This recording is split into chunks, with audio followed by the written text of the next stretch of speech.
This is TLV1.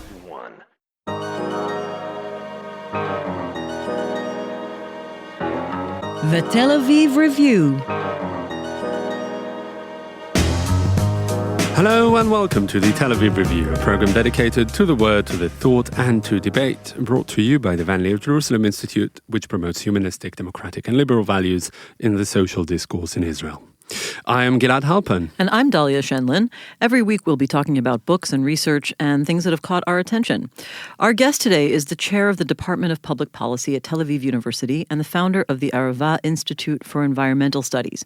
He's the author of several books, including most recently The Land is Full, Addressing Overpopulation in Israel, that was recently published in English by Yale University Press. The Hebrew edition was published earlier this year and won the Chaiken Award. Professor Alon Tal, hello, and thank you for coming to the show. Well, thanks so much for having me, Dahlia. You write about basically a population explosion in this tiny little country of Israel, and I think your central argument is that the country is fundamentally unprepared.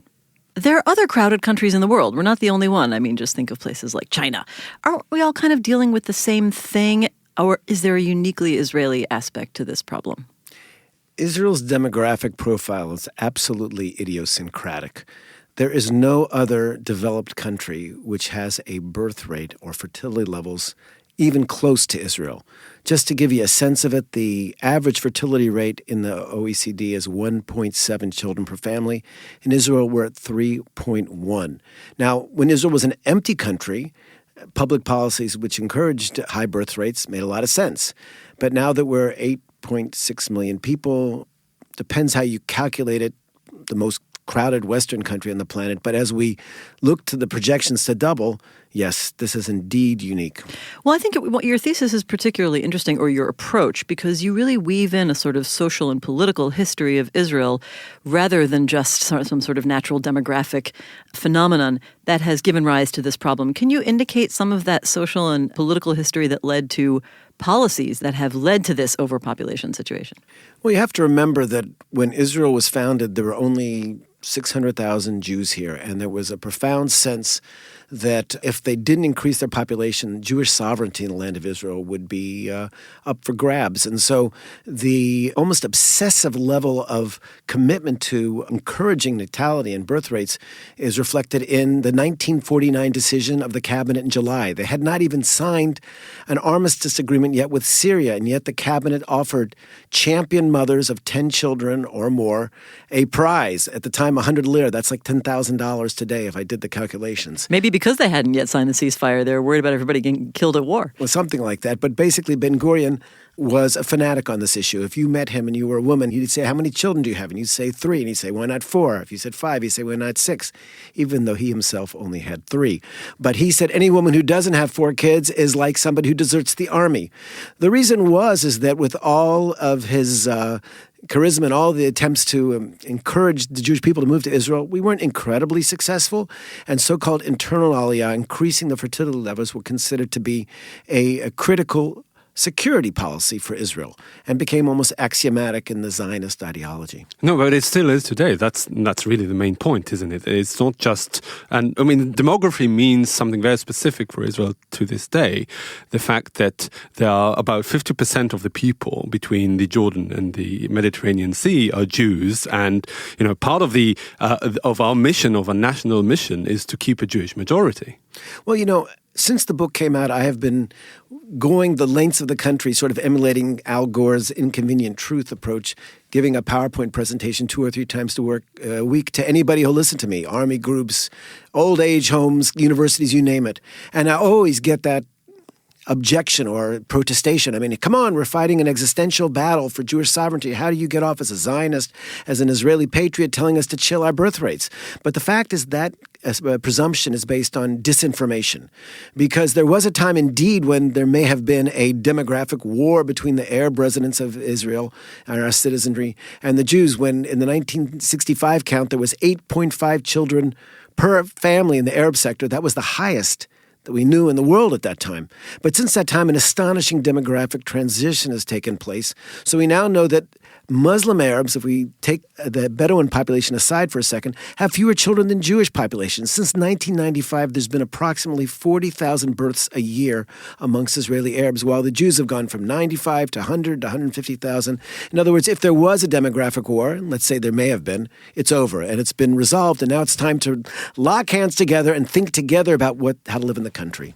But the flip side of it is that this birth rate that you're talking about is among the Jews is not across the board. There is, a specific demographic, the Haredi population, the ultra-Orthodox, who have a disproportionately higher number of children and therefore skew the statistics. We aren't really talking about a national issue, but one that's really specific to a very certain sector in society. Or I was going to say it actually, the same question, but in a different way. Maybe it's not so much a demographic war anymore between Israelis and Palestinians, but between secular and religious Israelis. Well, that's one of the great tragedies, is that so often when you raise this issue of sustainability and what kind of a country we want to leave to our children and grandchildren, immediately gets translated into the toxic political discourse, and so we continue this so-called race to the bottom. But the truth of the matter is that, first of all, the ultra-Orthodox birth rate, which is high, 6.5 children per family is high. By average. That's a lot of kids. Exactly, because you have 10 and 11 children families as well. That is a relatively new sociological phenomenon. In 1950s and 60s, the ultra-Orthodox population averaged 2.6 children per family, exactly like their secular brothers and sisters. And so what happened here is in 1977, along with the political transition and the so-called Likud revolution at the time, we had a change in policy. And the dizzying array of incentives, economic incentives, have led to a cultural transformation amongst the ultra-Orthodox. In other words, if you are a ultra-Orthodox family and you're acting strictly on economic rationale, you can make a lot more money, at least for much of Israel's history, the last 25, 30 years, having many children than working. And that's part of the reason we have this insane pathology of unemployment or voluntary removal from the labor sector amongst ultra-Orthodox Israeli men, because they just have a lot of kids. So your argument, if I understand it correctly, is profoundly neoliberal, right? It's that the handouts enhance economic precariousness rather than mitigate it. Well, I don't think he's profoundly neoliberal. He's saying we're over the top. And I want to confirm what I think you're saying by data that I've seen that throughout the 2000s, when some of those handouts were cut back by then Finance Minister Benjamin Netanyahu, the workforce participation of ultra-Orthodox men started to creep up in a steady march because they just simply had to make more of a living. Can you talk about it? And the demographic corollary is that the birth rate dropped from 7.5 children to 6.5, and in the Bedouin sector, which is a whole other thing, but it went down from about 6 to 4.5. So yes, economics matters. It's not the only thing.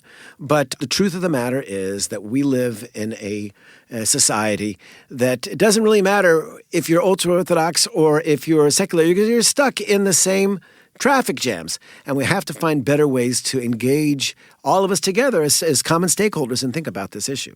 Tell us about some of the consequences of this overpopulation. I mean, we're talking about the policies that led to it, but what are some of the realities that we live day to day? I mean, you have a very interesting article where you open with how awful it is to miss a wedding because of a traffic jam, and I personally spent hours in traffic jams yesterday. So I was reading it thinking, boy, he's onto something. Yeah, there's a limit. We have to remember that, the best traffic engineering in the world can't put more than 2,000 cars through a single lane of traffic in an hour, okay? So there's only so many lanes you can have going into Tel Aviv. There are physical limits. And so when people say, well, we can have adaptation and technology, no. If last year they sent 50,000 people away from the Kinneret because there was no room in Pesach for them to come and enjoy a vacation in a little corner of land to have their tent there, well, that's going to get a lot worse because our population is going to double. That's called population momentum. And so all these negative phenomena, crowded classrooms. My daughters never were in a class with less than 41 children until they got to high school. Now, crowded classes are aggressive places. They're violent places where teachers must be policemen rather than educators, and that's a failure, and that's going to get worse. We have a situation where our courts are clogged. It takes 3.5 years just to get a verdict on a civil action. If you've been wronged and you are on the wrong side of that average 4 or 5 years, then basically justice delayed is indeed justice denied. Let's take our hospitals. When I wrote the book about 2 years ago, it was about 108% occupancy, the most crowded hospitals in the OECD. Yediot came out, it's now 120% occupancy, and this is manifested in our hallways, in the corridors in the hospitals where people in their most most vulnerable and painful times are stuck out there like some kind of a World War I So you movie. think the reason for that is lack of space rather than underfunding for our public services? The reason for that is that we are running on a treadmill which goes faster and faster. And the more money we pour into it, the more money we get. And I didn't really answer your question about the neoliberal thing. I just want to make the point. Professor Einstein once said that we don't solve problems with the same thinking that created them in the first place. We have been pouring more and more money into our welfare system, encouraging people to have children, and in fact creating I would say, an unacceptable, intolerable poverty situation. 1 in 3 Israeli children live under the poverty line in Israel. This is our collective disgrace as a nation that came with some sort of a prophetic common impulse to offer equal opportunity. We are failing. But we're making it worse because the Israeli government goes into our bedrooms and says, have kids. I'm saying, don't get involved. If you want to have kids, fine. We're not going to subsidize it anymore. But it's an interesting contradiction. You're saying the government has poured money into the issue and, encouraging people to have more kids, but still the kids are living in poverty. So the government's pouring money in, people are having more kids, and they're still not living well. That doesn't seem to make sense. Well, because, like I said, there's just a limit to how much money we can pay. And the Israeli taxpayer, I think if somebody would calculate, I must be paying 65 to 70% of every shekel that I earn to taxes. If you put in all the gasoline taxes and what it costs me to buy a car and then value-added tax, it goes on and on and on. And at some point, we reach a limit. The Israeli ultra-Orthodox population was just projected by 2030 is going to be 20%. They're going to go from 10 to 20%. Now, my own view of this, and you asked about neoliberal, I believe very, very much that every society in the world needs to provide a social safety net. That's what the welfare state is about. But the welfare state was not created to support an entire population that doesn't want to work. It was made for people who have serious crises in their life, who have terrible accidents, have bad diseases. We need to help the weak links in our society. But by the fact that we give all these handouts to people who opt out of the labor market, that means that we won't be able to provide those kind of critical services to our own people, those who truly need it. Okay, so let's imagine that we stop encouraging birth rate tomorrow morning, and then say that by implication, which is not sure, but let's just assume that the birth rate would drop, and then in 20 or 30 years' time, we'll end up in a situation where most of Western Europe, for example, is right now, where the population is aging badly and there aren't enough people within working age to sustain the system. Gilad, that's a very, very important question you raised. So just a few facts to give us firmer ground here. In 1979, Deng Xiaoping, the head of the Communist Party in China, institutes the one-child policy with all of the exaggerations and human rights violations that we all abhor. When does China's population become stable? Actually, it hasn't yet. 2030, that's how long it takes. 3 generations when you are looking at population momentum to stabilize, okay? And with all due respect to Israeli governments, they don't quite have the charisma of the Communist Party of China. And so even if we started now with such a policy, it would take a lot longer than 30 years because we have a very young population that will continue having kids. And thank heavens, we're all going to live a bit longer than our parents. So it's going to take a long time. Now, if we should get to that point, God willing, we can think about it. It happened in France. They were going down there, the birth rates are dropping. So then you can bring in a population incentive to expand and give out child allowances. But we are so far away from that now that in 50 years, our kids will bless us for giving them that challenge rather than the challenge of living in a country with 20 or 30 million people that's unbearable. But also, and I'm no economist here, but I mean, actually, what we're talking about is saving a lot of the national budget that's currently going into these child handouts. Couldn't that money be redirected to help deal with the aging population if there are fewer or children? Even using the money to provide real opportunities for large population, children who basically don't have opportunities, because how are children who grow up in schools that don't offer those kind of opportunities to learn English, science, whatever, going to compete with my kids when they want to go to medical school, whatever? We have a situation, I think 2 years ago, there wasn't a single ultra-Orthodox Israeli in medical school. I, in my department, spend a lot of time trying to bring in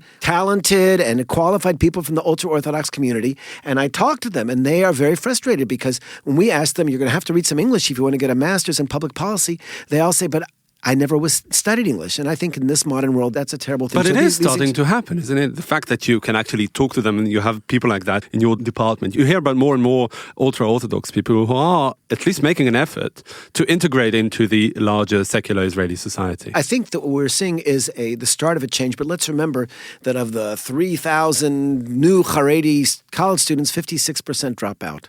because it's just too tough. So yes, this is critical. We have to provide them more support.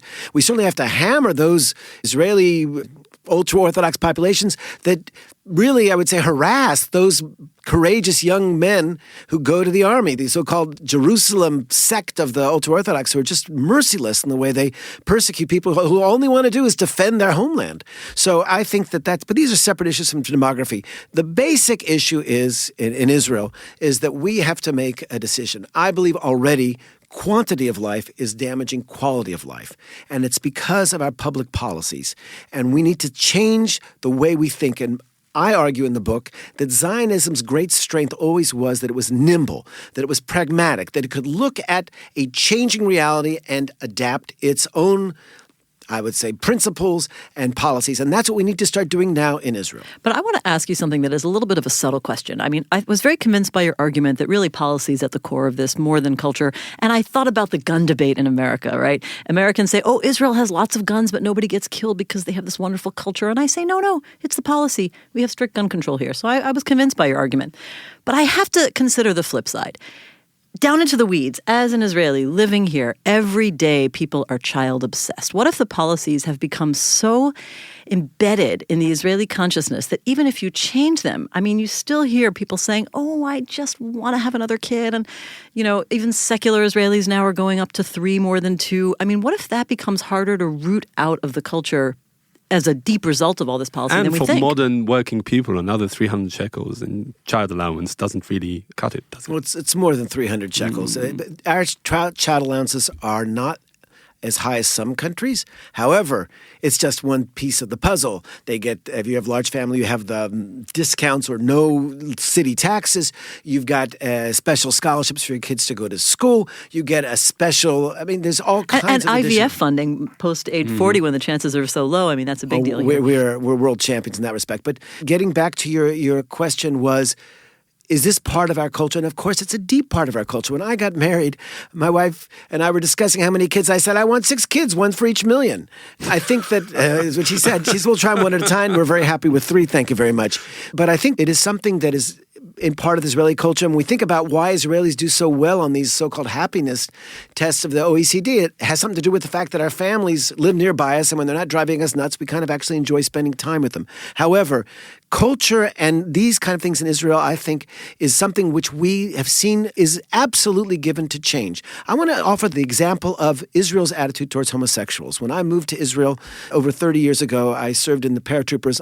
Statistically, 5 to 10% of the guys I served were gay. However, none of them would have had the audacity to step out of the closet because in those days it just wasn't done. It was a homophobic society that was ruthless in its attitude towards homosexuals. And look, the last 10 years, a sea change in the way this country has started to look at this population. When President Rivlin embraced them after the horrible events of the gay pride parade in Jerusalem, I said, my heavens, look what a wonderful country, which realized that it had an inappropriate attitude, and we've changed all sectors of society. Religious ones too. And I think this is the same kind of issue. Taboos in Israel exist, but they can change. We're an intelligent population, but it starts with leadership from the government to telling people the truth that yes, once to be a patriot, you needed to have a lot of kids. Now to be a patriot, 2 is enough. But people, including Haredi, are not stupid. They see what having so many children leads them to, into poverty.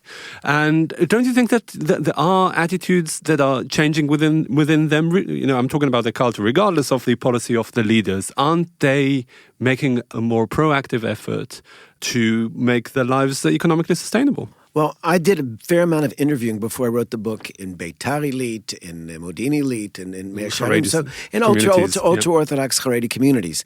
And I think if we are seeing a shift, it's not so much amongst the men, it's amongst the women. There's recent research from Hebrew University, doctoral student who's an ultra-Orthodox woman, where she shows pretty convincingly that ultra-Orthodox women feel the burden of poverty much more than their husbands, who are often the yeshiva and do them a favor once a month to take a look at the overdraft and the bank statement. No, they're the ones who see that they can't provide their kids with shoes or the specialist or the dansha that they would like to do. And so when people say, well, what do we actually have to do policy-wise to make this shift to a sustainable population? I always say, there's 3 things to do. Empower women, empower women, empower women. The rest is commentary. And that means that in certain sectors of society, particularly the ultra-Orthodox and the Bedouin sector, we need to do much more to take that very low glass ceiling and blow it away. And let there be women doctors and women attorneys and give them the full range so they might have some satisfaction in their life besides just the number of children they have. Well, it's interesting that you say let them be. Of course, they can be, but there's a lot of social institutions and structures and norms in place that mean that they don't use those opportunities enough. But I think that certainly explains what you pointed out as an amazing drop in the demographic, in the birth rate of the Arab sector, because the more women have become participants in higher education and professional classes, it's perfectly normal and natural that their birth rate would drop. And it seems to me the same kind of thing would happen here. This really does raise a lot of feminist issues. Did you think about any of the feminist angles and the feminist critique while you were considering this topic? Oh, absolutely. I'm a father of 3 daughters who are all so you have no choice. Very valiant, who drag me to Women of the Wall once a month. So yeah, I'm familiar with that discourse. Certainly in the Arab sector, if we're looking at a challenge, one of the problems is public transportation. When Eran Yashiv did his looking at Arab women in the workplace, if you are making a rational decision, you live in a Arab village in the Galilee, and it takes you 2 hours to get by bus to work, and you don't really have a framework to leave your children, you're not going to work. And so there are some sort of institutional things that we can do to improve that. And of course, there's educational things to do. And then of course, there's just the big rock of chauvinism of the men who don't want to let it happen. Let's just do a little shameless self-promotion for our previous episode with Fahima Abbas, who actually writes exactly about this issue of Arab women in the workplace and moving and urbanizing and urbanization in general, but specifically focusing on women since you raised it. Our listeners should listen. Yes, absolutely. I just wanted to go back to my previous point about things starting to change now. So in a way, aren't you barging into an open door? I wish it was open. There may be a crack there, but we need to push it a lot faster, okay? Because you have to remember that what we're doing by having a population rate so fast is we're closing off the options for our children. When I think about why I wrote this book, I have 3 daughters. I want them to stay in Israel. And I believe that as population grows this quickly, I don't want to live in Mumbai. Last 3 weeks ago in Mumbai, 21 people died and the train station was crowded. Well, come to Tachanat University, the Tel Aviv University station, when they have the special Lunagal, Luna Park. People come on the Hanukkah vacation to see these shows. And I'm always afraid somebody's going to be pushed Mumbai style. And we're going to double. I happen to have been to the Luna Park over the summer with friends who had kids, and I waited 45 minutes on the line for every single ride. Wow. And that's a bummer. Well, getting used to those kind of things is going to be just the way life is. Certainly for Israelis who would like to have their children have an opportunity to buy houses, that would be very tough. Economics 101, there's something called if demand goes up, prices goes up. We can't seem to build our way. There's 60,000 new housing units a year. We're just not going to do it. But I did want to make one final point, if I might, on this issue of public policy, because people say, well, what about the law of return? And here's the good news, is that there was a long period of time for 40 years when the major engine of demographic growth in Israel was immigration. The law of return, 3.6 million Israelis moved to Israel, including many of the people in this room. And I am very proud that Israel was able to provide that kind of historic role. But if you look at the major waves of immigration, the Holocaust survivors and the Arab countries came, and then we had the Russians, lately Ethiopians. These are all groups and cohorts that suffered from persecution, or we said were in distress. Today, there are no more large Jewish populations in distress. And we see that in a aliyah rate, which has stayed about 20 to 24,000. If they had a very bad year of anti-Semitism in France, 7,000 Jews came. These are not game changers for a country of 8.6 million. Well, there are probably more Israelis leaving the country. Exactly. Yeah, won't critics say that we need the birth policies to make up for the people who are leaving? That's not true, because only about 20,000. We have now reached the blessed equilibrium of stability. We're about, if you go to Silicon Valley, there's 120,000 Israelis. Great. We don't need to be so self-righteous that we tell people there's only one place. We need to embrace a new Zionist vision about immigration and go back to the wonderful days when there was an academy in Babylon and there was an academy in Jerusalem, and we were synergistic. And with even out the internet, rabbis went back and forth and said, yes, they're better in Halakha in Babylon, we're better in Midrash in Jerusalem, and we managed to make a society that respected each other. So we don't have to send shlichim, emissaries, who obsessively tell Jews abroad the quality of your Jewish life is lousy. No, we respect that. If you want to come, great. We should have them come for birthright and for all kinds of programs. But we need to reach a level of maturity where we literally are partners and recognize that we are stronger with a strong Jewish diaspora. And people want to come, Bruchim Habayim, but they're not going to come. So this issue of overpopulation is not just overpopulation. It's wedded into a whole web of public policy issues. You're talking about the environment, infrastructure, social welfare, national ideology. It would seem to me like you really need a political party to embrace all these different aspects. Tell us about your thoughts on a new political party that might do this. The Green Movement, for example. We want to hear about your history with politics in Israel, but in addition, I want to hear what you think about the current political parties and if any of them would embrace this challenge. That's a wonderful question. When I was chairman of Israel's Green Party, the Green Movement, this issue arose because I talk about it all the time. And in fact, we had a special convention on the issue. And the decision of the convention, to my chagrin, was this is a really, really important environmental issue. We will never solve our greenhouse gas problems. We'll never be able to stabilize the loss in biodiversity without stabilizing population. However, we want to get elected to Knesset, and therefore we are not going to make this front and center in our election campaign. Now, the truth of the matter is the Green Movement has a member of Knesset today. The woman who replaced me, the very talented and wonderful parliamentarian, Yael Cohen-Paran, is now a member of the Zionist camp and works with Tzipi Livni as we did, and I'm thrilled, and she does wonderful work, but this is not her issue. However, there is a party which thinks about this a lot, and that's called Yesh Atid. And Mickey Levy called me up, who's a former chief commissioner, and he said, I read your stuff. It's everything that I've been thinking. And he said, we got to get you to talk to Lapid. And I put a book in Lapid's hand, and he totally gets it. As you mentioned, when he was the minister, you didn't mention, but in 2013, he did the exact same policies that Bibi did. And he said, look, having children is a responsibility. It's not the state's job. We can't do this forever. It's too big a burden, and they totally get it. So I'm not endorsing Yesh Atid, but I would say if this is an issue which matters to you, there is a party which gets it and has been recently, I think, extremely, I would say, courageous in putting forward she'iltot, parliamentary questions, and hopefully legislation, and we're working with them very closely. This is an opportunity, shout out for the Safuf, the Israel Forum for Population, Environment, Society, a new NGO which we've started in academia to make this part of the discourse, because Israelis up until now really have never heard this message.